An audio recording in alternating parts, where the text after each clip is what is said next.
Hi guys, James at RampantLionReviews again for you today with another beer review. For this one, we are going to head over to Germany once again, and we're going to continue on with this little mini-series of German beer reviews that I've been doing for you over the last few videos. But for this review, we are going to go to another brewery that I've never tried anything from before. These guys are quite an interesting brewery when you read about their history. They're one of the bigger producers in their local area, and this is an area that we haven't really covered on the channel when it comes to German beer, come to think of it.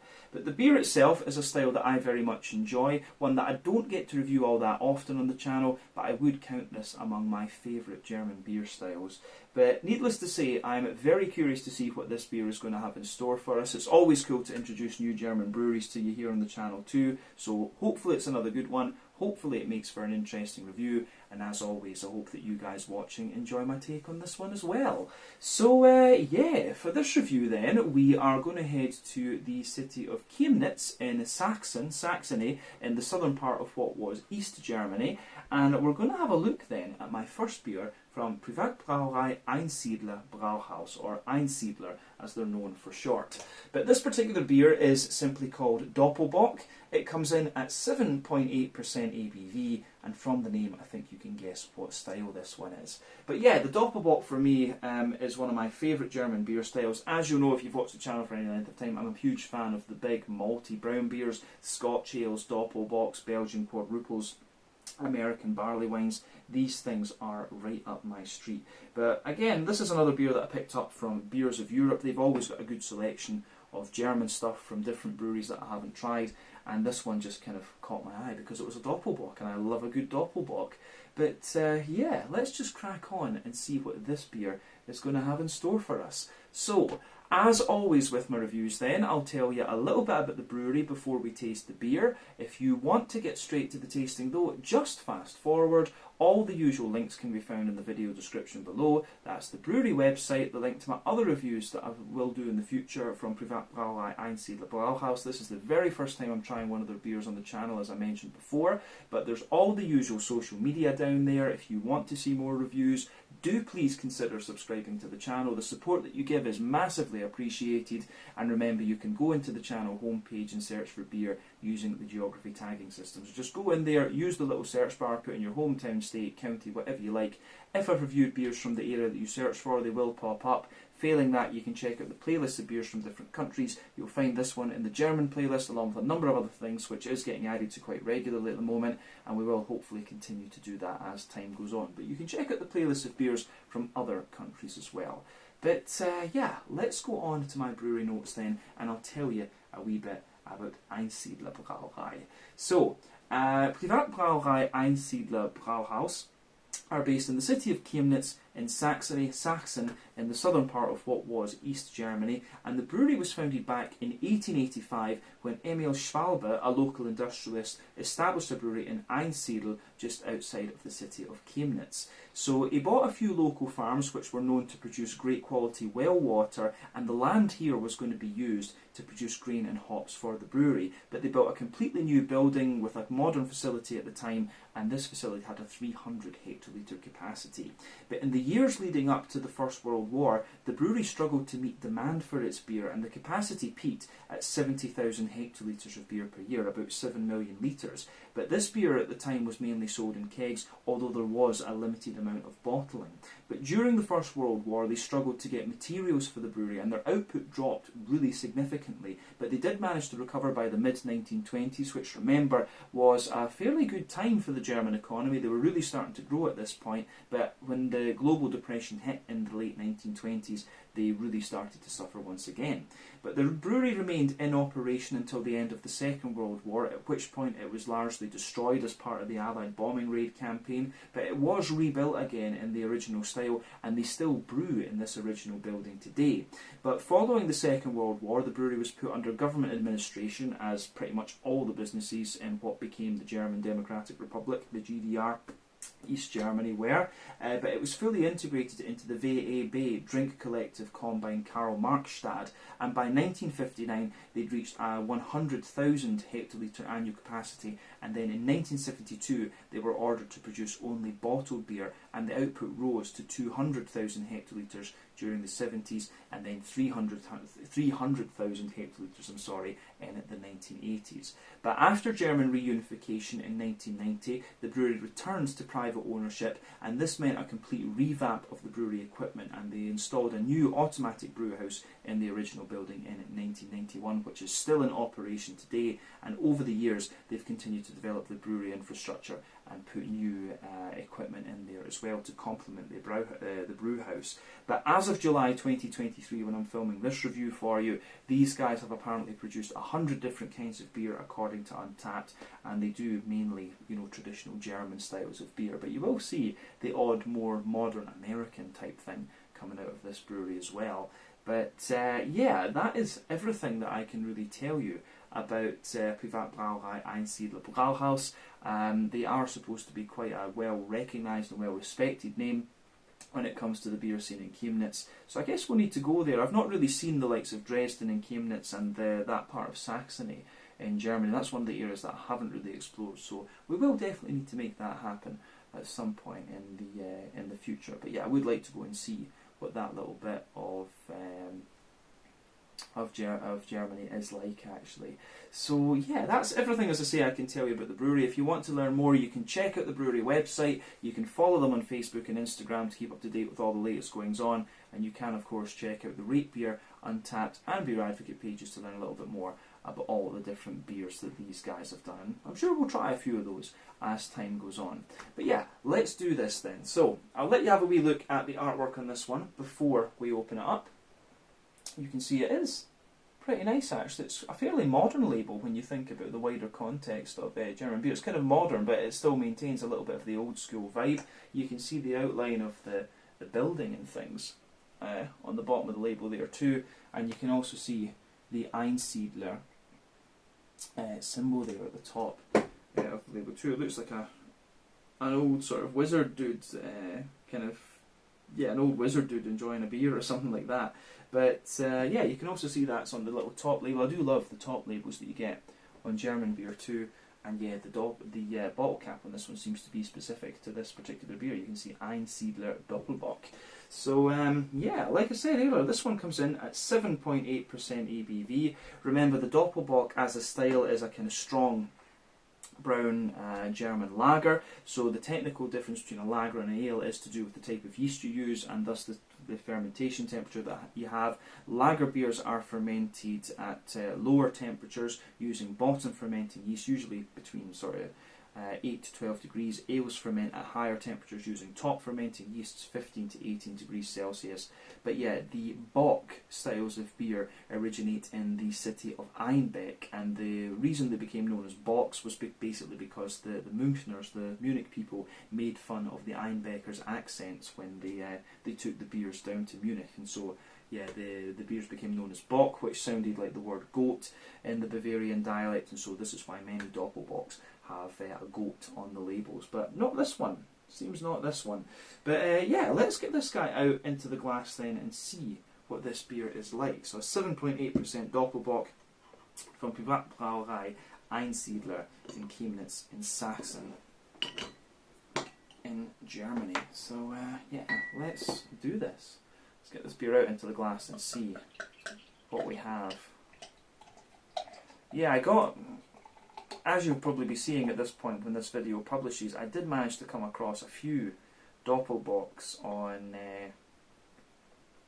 beersofeurope.co.uk, and I just thought, I've not tried a number. There's a couple of breweries there that I hadn't heard of and hadn't tried, so I just thought, bugger it, why not? I bought a bunch of German beers, including a good few Doppelbocks, and that was really fun. Yeah, a style that I really do enjoy, but more of a winter style in Germany, which I think is a shame. I need to go over to Germany in the winter at some stage so I can have the Doppelbocks fresh at source. But yeah, anyway, you can see that this beer is poured pretty much as you would expect of the Doppelbock style. So I maybe could have given it a bit more of an aggressive pour and got a slightly bigger head on it, but yeah, it is what it is. So you can see that this beer is poured with a lovely 2/3 finger of a frothy, I would say kind of light beige coloured head. It looks very, very nice. In terms of the colour of this beer, if we shine the light through this one, this is like a very dark, chestnutty, stained mahogany type colour. It's got a lovely little bit of a red tint to it. 1 or 2 big bubbles sticking toward the side of the glass, a few little ones going up toward the bottom of that head there, but overall it looks very nice. You can see there are some kind of medium-sized bubbles there on the surface of the liquid and a few foamier ones just kind of sitting on top of that. But overall, the colour of this beer does look very, very nice. It does have a little bit of a kind of natural haze to it, in fairness as well. So maybe it's unfiltered actually. Didn't say about it being unfiltriert on the label as far as I can see, but yeah, it does look pretty damn nice, this one. Not too much in the way of visible carbonation, just a little bit going up toward the head of that beer, but I think it looks pretty nice. 1 or 2 teeny little bits of sediment floating around in there, but yeah, that lovely colour is great. So remember, the colour of your beer depends on a few things. 1, the type of malts that you use. This goes a long way to determining your EBC rating. 2, length of your wort boil is also going to play a role, because the longer you boil the wort, the more the sugars caramelise, and thus you get a darker colour of beer. But any barrel aging that you do or adjuncts you put into the beer will affect its colour too, but you don't often have to care about that when it comes to German lagers and Doppelbocks and things. You might get a little bit of it in some of the American brewed Doppelbocks, but yeah, that's it. But I think that's everything we need to say about the appearance of this beer. The only other thing we can say is that the head has faded away to be a nice kind of thin foamy layer, and you've got a bit of a ring around the edge of the glass. But yeah, it looks very nice, this one. So let's have a wee look at the aroma of this beer then and see what it's all about. Yeah, aroma-wise, this is pretty damn good. I'm going to say straight away that this gives you a little bit of everything that you would want from the style.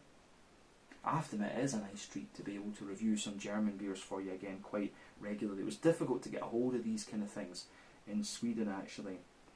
It seems to be a bit more easy here in Scotland to get different German beers to review for you on the channel, which is something I would always want to do. But yeah, aroma-wise, this is lovely. It gives you, there's just something about the German malts that I could sit and smell these things all day. I loved German bread when I lived in Heidelberg, and I miss it. I do miss the German bakeries. But the German malt just gives me that little bit of nostalgia, of course. But when it comes to the Doppelbock, this beer gives you everything in the aroma that you would expect of this style. You've got a lovely little bit of a kind of brown, rye bready type character. You've got a good little bit of brown sugar in there. There's a little touch of cakiness. You've got a little bit of hoppy character as well, and you also have some really nice kind of oily, fruity notes coming out of this beer, which I think is great. So yeah, let's try and break this beer down a wee bit then, and let's just try and break it down a wee bit and describe the aroma for you a little bit more in depth. So yeah, aroma-wise, this beer has a really nice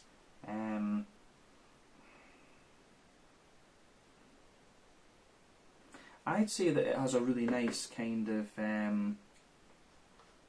it has a really nice type of it has a little bit of that kind of rye bready bread crust to it. I would go as far as saying that this one is kind of rye bread. So yeah, nice rye bready bread crust forming the backbone of the beer. There's a little touch of kind of woodiness in there as well, and a little bit of nuttiness as well. But those aromas take a little bit of a back seat in this one, I have to say. But yeah, on top of the bread crust, the way that this beer goes together is quite interesting. You've got quite a layered bready character to this one, which you often find with this style, in fairness. So you've got a little bit, you do have a little bit of a straight up, slightly sweeter, caramelised rye bread coming out of this one. You do also have a nice little bit of, so yeah, a little bit of a kind of caramelised rye bready character coming out of it. Then on top of that, there's a little bit of a more, yeah, there is a little bit of a kind of sweeter, like pumpernickel type bread coming out of this one. That sweeter German brown bread. There's a little very slight cakey, like sponge cakey, fruit cakey type note in this one as well. And then above that, you get a little bit of a kind of straight up wholemeal brown bready character coming out of this one. But the bready notes in this beer are absolutely lovely, and they're very layered and quite complex actually in that sense. So yeah, the way that this beer goes about its business in that particular sense is really quite nice. So it gets a big thumbs up from me. Yeah, the bready character in this one, I love the German bready malts, as I always say. I've repeated this on the channel many times before. But let's focus on the kind of brown sugary side of this Doppelbock. So for me, the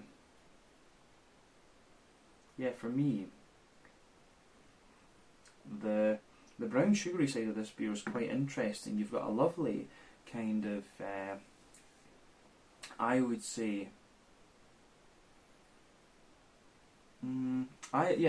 you've got a lovely sort of toasty brown sugary backbone to this one. So it's got a little bit of like a toasty brown sugar. On top of that, you've got a nice, more kind of leathery brown sugar as well. And leathery brown sugar is usually an indicator of a slightly longer wort boil. As I've said on the channel in the other Doppelbock reviews, I'm not sure exactly how long a wort boil you use when you brew a Doppelbock. I mean, do you stick to the regular 90 minutes or what? I don't know. If you're a home brewer, let me know in the comment section below. I'd be very curious to hear. But yeah, when it comes to the Doppelbock as a style, like you get these, quite often you do get a little bit of these big leathery brown sugary characters, and then so above the toasty brown sugar layer you've got a little bit of a more leathery brown layer, and then you have this kind of above that you do get a little bit of a treacly molasses note. You can get a little bit of a caramelly note, maybe a little bits of lighter fudgy notes in there, but I do get a little bit of a McVitie's digestive biscuity sort of thing in this beer too. I think this one goes together really, really very nicely. Yeah, aroma wise, the malty side of this beer is really very nice. Nothing, as I say, that you wouldn't expect from this style, but I think it is just pretty damn nicely done, and you can't complain about that, to be quite honest. So yeah, interesting stuff. On the hoppy side of things, again, it's kind of what you'd expect from the style. I love the German noble hops. Northern Brewer is a very popular hop to use in these German Doppelbocks because it gives you the red fruity notes. But for me, the green component is what you would expect from German hops. You've got that lovely little bit of earthiness in there. There's a little bit of herbal character as well. So you have lovely earthiness, lovely little bit of herbal character, and then you've got some really nice kind of grassy character at the front of the nose with just a little bit of a kind of more zesty floral note coming out of this one. So yeah, the way this beer goes together is it's really quite nice.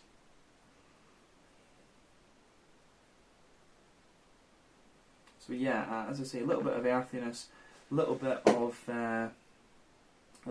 earthiness, little bit of herbal character. The thing with German noble hops for me is they're always very smooth, but they're very bright in their grassiness and floral notes, and you really get that in this beer. So yeah, a little bit of earthiness, a little bit of herbal character, and then you've got the brighter floral aromaticity and kind of grassy notes coming out of this beer. So yeah, the way it goes together in that regard is really quite nice. On the fruity side of things, this one's kind of interesting because I get a lot of like plum and prune out of this one. It has got a lovely kind of dry fruity character to it. Yeah, plum and prunes. And then beyond that, you do get quite a little bit of figgy character. The fruity character in this beer is really kind of juicy actually, in a sense, compared to some of the other Doppelbocks I've had. It does have a little bit of dryness to it, like a little bit of date and oily pear and stuff like this. But yeah, quite a bit of plum, quite a little bit of prune. And then yeah, you've got figs in there, you've got a little bit of black currant, blackberry, and yeah, the other things that come out of this beer in that sense are really quite nice. So yeah, the fruity side of this beer is quite interesting. I'm really curious to see how closely the flavour goes in comparison to the aroma with this one. So yeah, as I always say, take a bit of time to enjoy the aroma of the beer before you get stuck into it, but I think it is about time that we taste this one now. So yeah, this is the Doppelbock coming in at 7.8% ABV from Privatbrauerei Einsiedler Brauhaus in Chemnitz in Sachsen in Germany. Let's get stuck into this one. Slange, skål, cheers, Prost.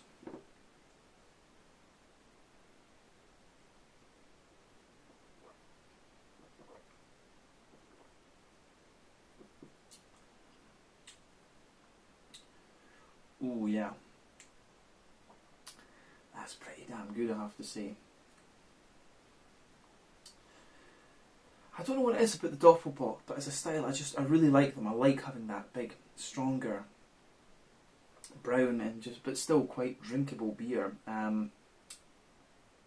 Yeah, the first impression I have of this one, the flavour is kind of as you'd expect, but it does have a good little bit more kind of dryness to it, and you can feel that a lot of these flavours that you would expect come out more and more the further into the aftertaste that you go.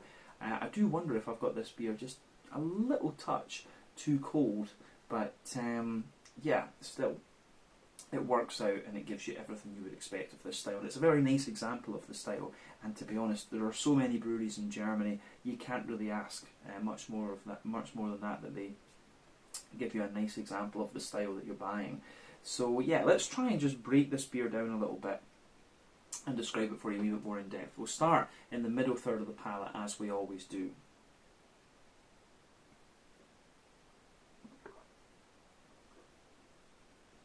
So,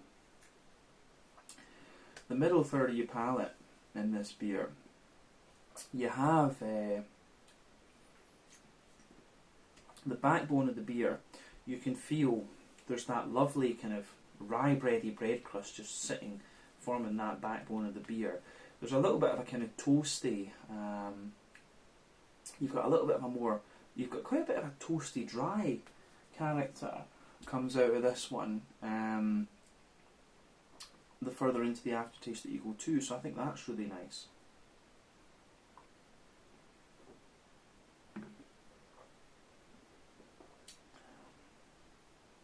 So yeah, you do get more, as I say, you do get a bit more of a toasty dryness out of the flavour of this beer the further into the aftertaste that you go too. So yeah, that's really nice. A little bit further forward on that middle third of the palate on the base, you get a little touch of woodiness in there, but again, you do have this kind of leathered, bready type character that you often get with Doppelbocks in this beer. So for me, above the kind of toasty bread crust, you do have a little bit of a drier rye bready character in there. It does have a wee bit of that kind of almost caramelised type character to it, but yeah, it's quite a dry rye bready character that I get in this one. Above that, you've got the sweeter pumpernickel coming out of it, which is interesting, and then above that you do get a kind of wholemeal brown bready type character out of this one, which is nice.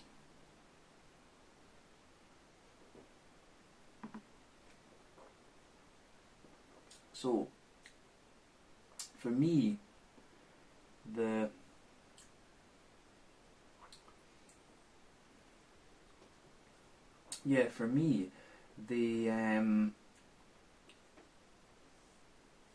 kind of brown sugary notes that sit above this one are quite interesting. And this beer, I will say, the more that I drink of this one, it does actually get that little bit drier compared to what I was thinking it would be from the aroma. So yeah, the flavours are kind of what you'd expect, but just a little bit drier and a little bit more toasty and stuff like this. So as I say, you've got the toasty bread crust, the rye bready layer, the kind of pumpernickel, slightly sweeter bready layer, and then the wholemeal kind of brown bready layer on top of that. You've got a nice little bit of nutty type character coming out of this one, which is quite interesting. And then above the sort of brown bready characters in this one, you start to get the brown sugary notes.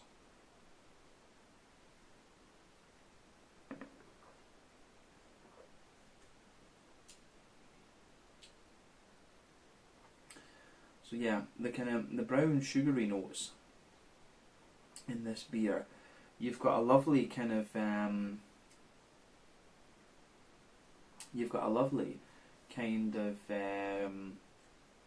toasty kind of base to these. So you can feel that the base layer of the brown sugars is kind of quite toasty.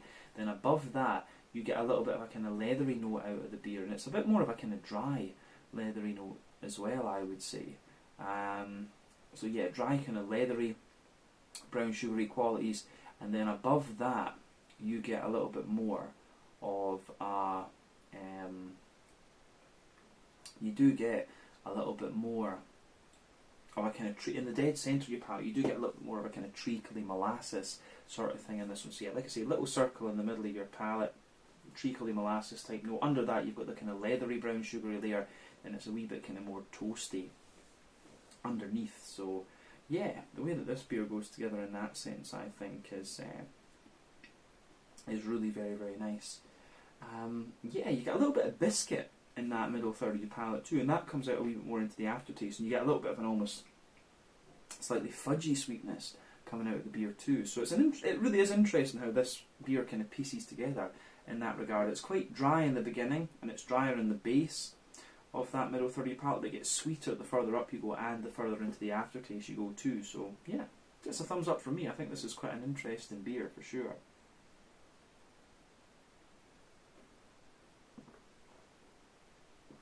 So for me, I think that's the middle third of your palate covered in this one. Let's go to the back third of the palate then.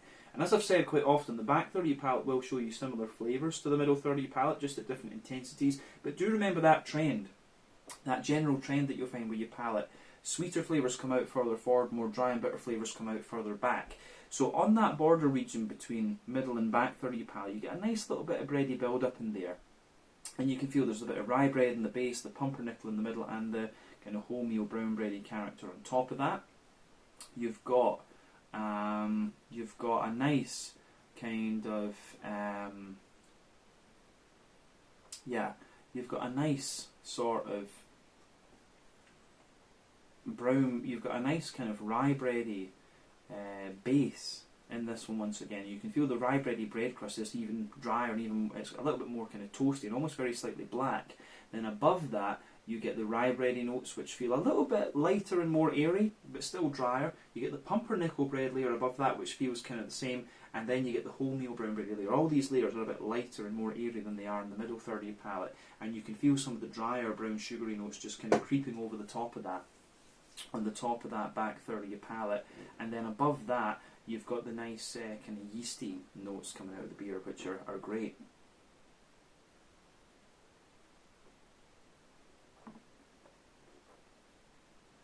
Yeah, the nice yeasty notes that you get out of this beer are good as well. You have this like really, you can feel this nice kind of dense, sweeter yeasty character coming out of the beer. So yeah, you have this nice sort of yeasty, I'd say it's the yeasty character in this one's quite like a really doughy and sweet pumpernickel bread. Yes, you get this dense, doughy, yeasty pumpernickel bread sitting above everything else. It's kind of wrapped in honeycomb. You get a little bit of woodiness coming out of it as well. And for me, yeah, that's really quite interesting. I think the way that this beer pieces together in that particular regard is really quite nice. So yeah, that gets a big thumbs up from me. But definitely you can feel on the back third of the palate the flavour is taller, and then as you move further forward into the middle third of your palate, it just kind of condenses down and squashes together a little bit more. So yeah, the way this beer goes together is really nice.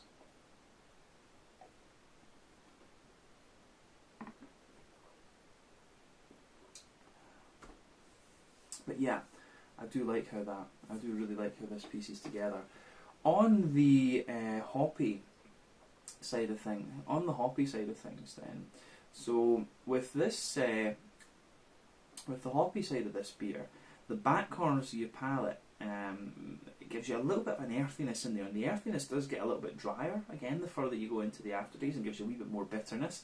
As you move, the earthiness moves forward quite a little bit, but then you get a wee touch of herbal character, and as you reach the front corners of your palate, the beer gives you a little bit more kind of floral aromaticity, and yeah, that's really nice. So you do get a little bit more bitterness out of this Doppelbock from the hoppy side of things compared to some of the other ones I've had. Round the front curve of the tongue, the beer is certainly lighter and grassy, and the grassy character just has a little touch of zestiness to it as well, which I certainly do like. So yeah, I feel this one has a little bit more hoppy character to it, a little bit more green component than some of the other Doppelbocks that I've had in the past, but nothing wrong with that. Let's have a little look at the front third of your palate then, and the fruity side of the beer. So for me, the border region between front third and middle third of your palate, again you get a little bit of that bready build up, rye bread in the base, pumpernickel in the middle, and a wholemeal brown bread on the top. The base of that front third of your palate has a little bit of a bread crusty sort of thing in there. It's not quite as toasty as it is in other parts of the palate. Pumpernickel bread, and then a wee bit of a rye bread sort of thing, and a wee touch of brown sugary character coming out of it as well, sitting on top of that. So that's kind of interesting actually, that I'm getting a wee bit of the brown sugar in there. But then above that you get that nice oily bubble where the juicy fruity esters just roll their way out of the beer. So let's focus on that fruity character now then for the front third of your palate.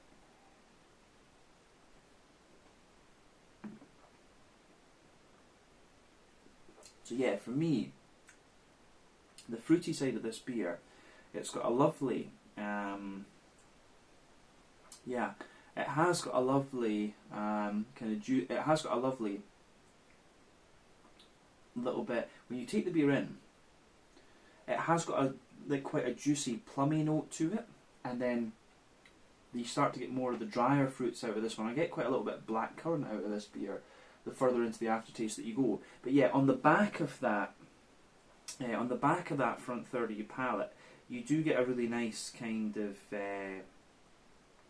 you get a juicy plum, a little bit of a prune underneath, and then you've got some datey characters in there, which I think are really interesting. And then as you move a little bit further forward from that, you get a wee bit of sultana, dry white green grapey notes in there. And as you reach the middle of that front third of your palate, you get a little bit of an oily pear. There's maybe a tiny little bit of a juicier fig sitting on top of that. And then as you go into the front half, of that front third of your palate, you do get a little bit more of the kind of black curranty notes there.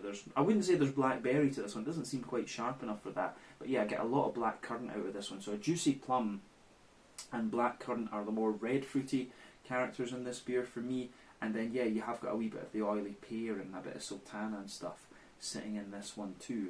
And that kind of builds a good bridge with the kind of sweeter and breadier sides of the beer as well. So it works really nicely in that regard. I think that's everything we need to say about the flavour of this one, to be honest with you. But very nice beer, very nice beer. It's certainly one of the kind of less sticky, more kind of cleaner and slightly drier Doppelbocks, I would say, that I've had. So yeah, let's leave it at that for the flavour. Let's round off with a wee look on the mouth here, then we're kind of getting on to that, just with what we were saying there anyway. So for me,